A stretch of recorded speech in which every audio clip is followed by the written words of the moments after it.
Hi Eagles, I've got another fun artist to teach you about. Actually, he's an author slash illustrator, and I'm hoping that some of you will recognize his name.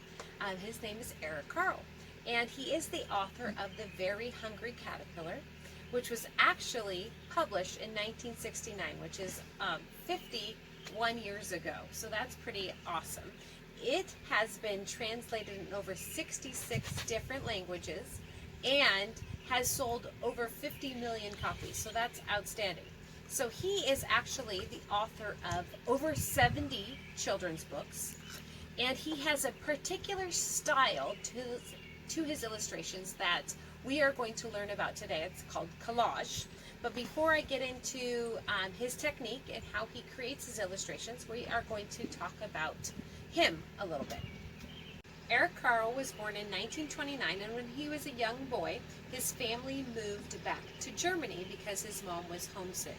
So he actually stayed there and graduated from a college called the Academy of Fine Arts, Stuttgart, and lived there through World War II, and finally made it back to America in 1952. And when he did, he got a job working for the New York Times in the promotions department as a graphic designer. And after that, about 1967, he collaborated with a gentleman and wrote, or he did not write the book, the gentleman wrote the book, and he illustrated it, and it is called Brown Bear, What Do You See? And many of you have probably read that book. So that was his first book that he was the illustrator of, and that is what jump-started his career in children's books.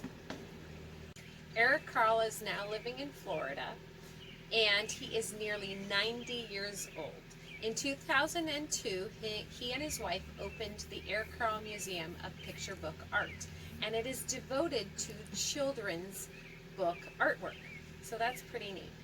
So we're going to move on to what his style of illustrations are.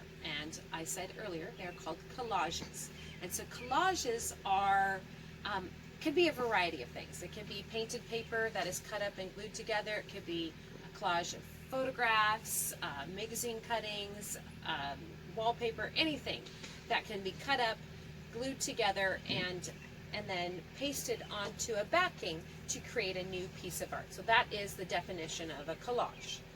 In Carle's illustrations, he paints on top of not newspaper, excuse me. He paints on top of tissue paper, and then cuts that up and creates his illustrations. So now I'm going to actually read to you one of his books, so that you can see firsthand his illustrations, and then we will move into doing our own painting, and then hopefully cutting that up and creating our own illustration.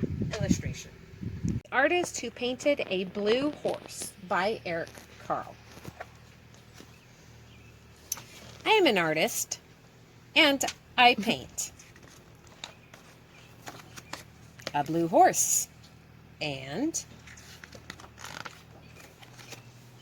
a red crocodile and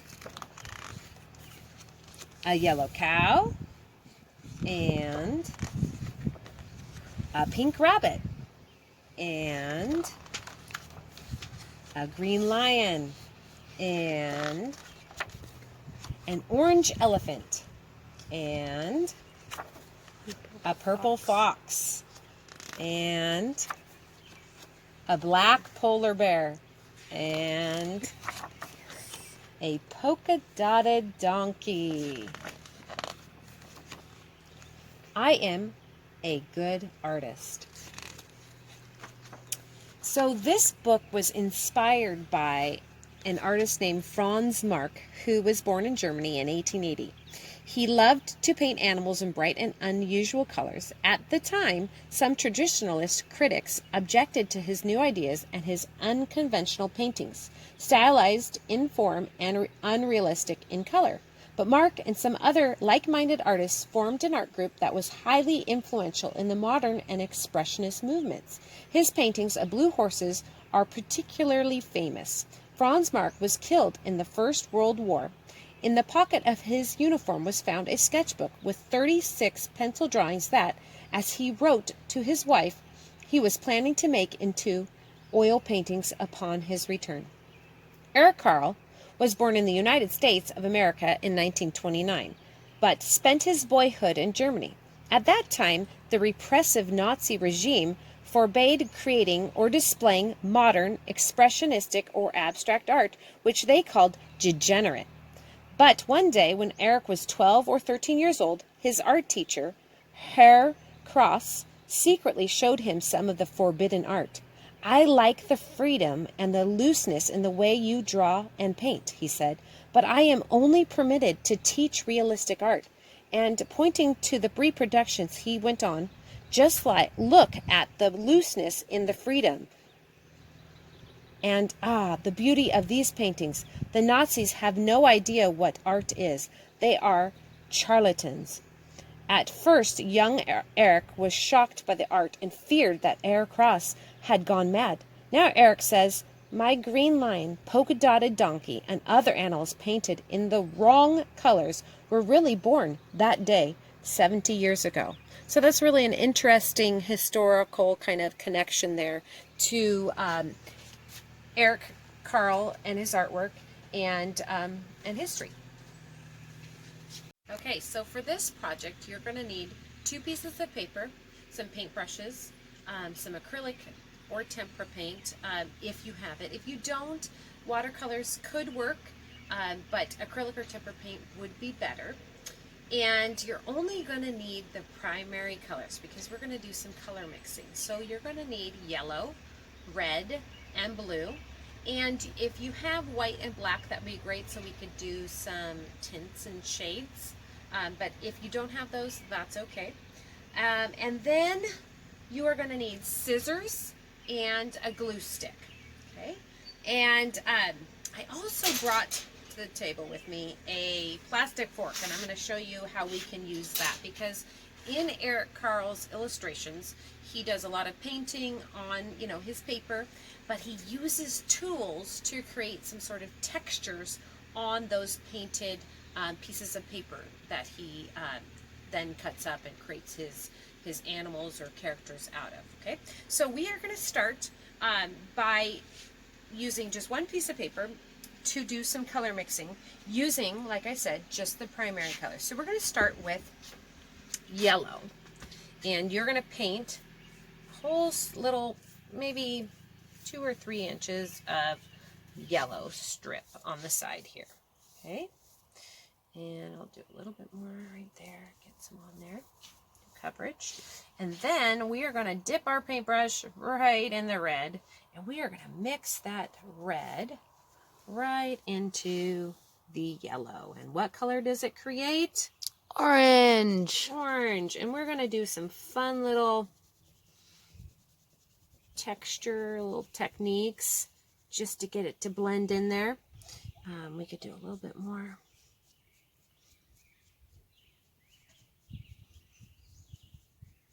I can even dip my paintbrush back, a little bit back in that yellow, go right over the top to create a little bit, maybe lighter orange.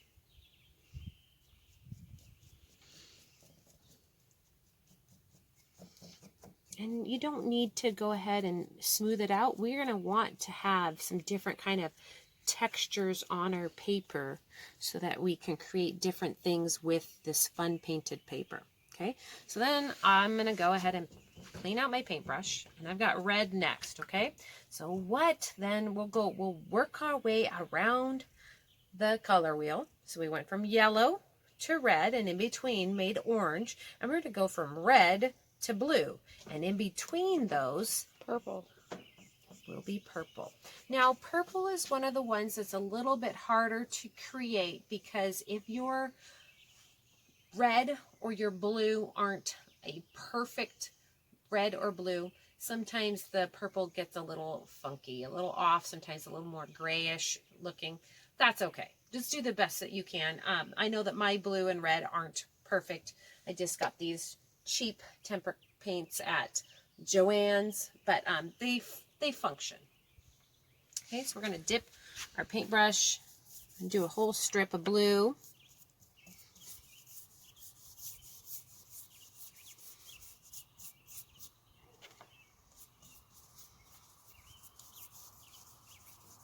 Okay, I'm going to dip this paintbrush back into the red. We're going to go right over part of our blue, and voila! You guys see it? Can you see the purple? And we're going to create some sort of fun little textures. Do some swirls. Okay, and then what's next after blue? What should we be creating? Green. Green. We are going to mix our yellow and blue to make green. And I'm going to use a different paintbrush because my water is all milky. So I'm going to do a little bit more blue. I want a little bit darker or thicker spot of blue in there before I transition to make green. And I'm just going to pick up the yellow and I'm going to paint right into that blue. Now what color do we create? Green. Green, yay! I'm going to have fun just making some green kind of textures. Look at that. So that is, oops, some color mixing 101 basics. Color mixing basics of using just your primary colors, oops, to create all the colors in the rainbow. Okay, and now you're going to let that dry, and on your next piece of paper, you are going to choose one of these colors. So if you think about the story that we just read, the story of the artist who painted a blue horse, none of those animals in that story were accurate as far as their colors. So you're going to think of an animal that you want to create. It could be any animal. And then you're going to think of a fun color to paint your paper, and that is what color your animal of choice will be. So I did some earlier. Let's see if I can put this so that it doesn't fly away. And I chose to fill a piece of paper with purples. Okay, so I added some white to create tints, some lighter shades of purple, and I also added a little bit more blue in there to get a darker shade of purple. And then I took a fork and I just played around with textures and different lines, and then used the top of my paintbrush and did some smashing just to fill up my paper with color, textures, patterns, and some variety of values and shades and tints. Okay, so now I'm going to take this, and this will be my basis for the animal that I'm going to create. So I have chosen to do a duck. At my house, there happens to be several ducks, and we've got ducklings hatching left and right. And so a duck seemed like the correct animal to choose for my thing. But I'm going to do a lavender or purple duck. So that's not normal and that's not natural. That's fun though. Okay. So what you're going to do is you're going to take maybe a pencil and draw on the back of your painted paper the shapes that you're going to need. If you want, you can always look back again at Carle's illustrations to see his animals and things like that. They're simple. He turns them into shapes and then glues them together to create that animal or that character. So it's not highly detailed or challenging. It shouldn't be too highly detailed or challenging for you, but you're going to get the gist of what the shapes of those animals.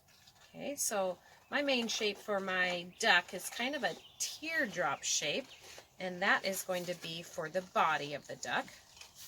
And then I cut out, that first shape I cut out there was a wing. This teardrop shape. And then I'm going to cut out his head.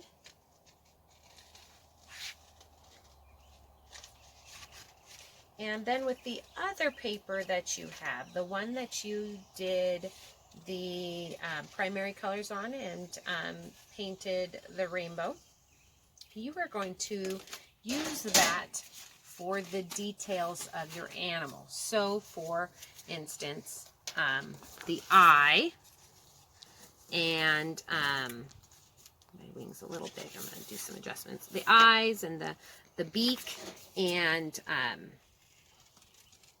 the feet for my duck's case. I'm going to do those out of the painted paper that I used. Okay, so now I'm going to glue these down. Oops. Not too much there. It's sitting in the sun.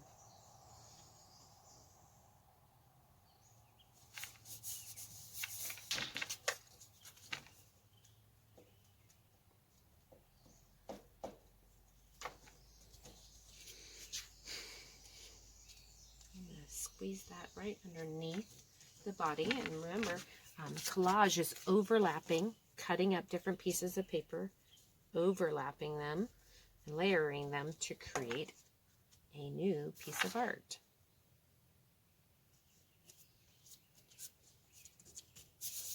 Okay, so now we've got the head, the body, and the wing, and I'm going to cut out some feet and an eye out of this paper.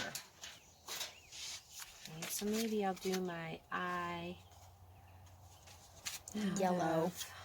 I'm gonna do my eye out of, what should I do right here, out of this dark. I think that'll work. Dark, and then we need some feet.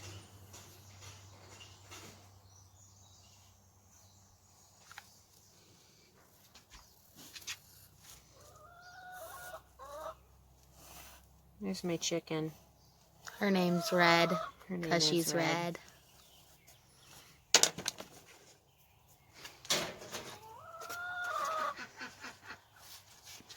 Okay, so here is the final product.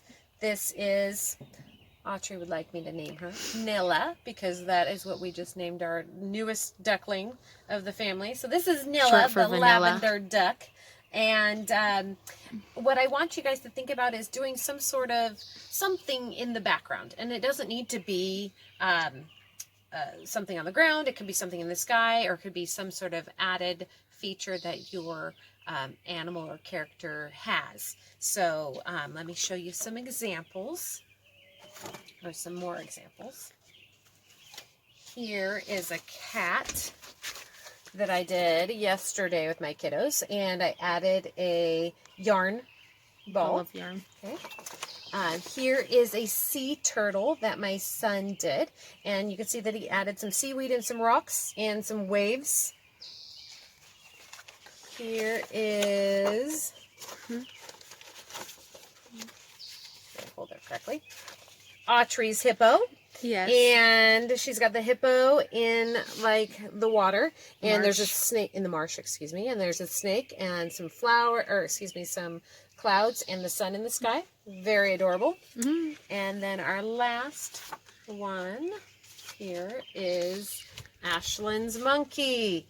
And her monkey happens to be sitting on some branches with some bananas in the tree. So very cute. Okay, so you guys can definitely do this project. It is a lot of fun.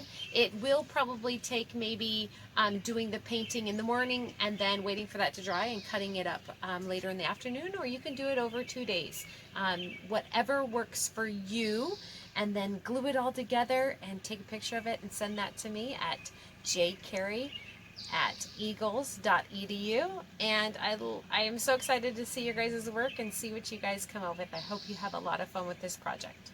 Okay, bye. And here is Nilla, our newest, oh, she's biting my finger, but our newest little duckling. Autry really wanted me to feature her. Yes. Okay, bye.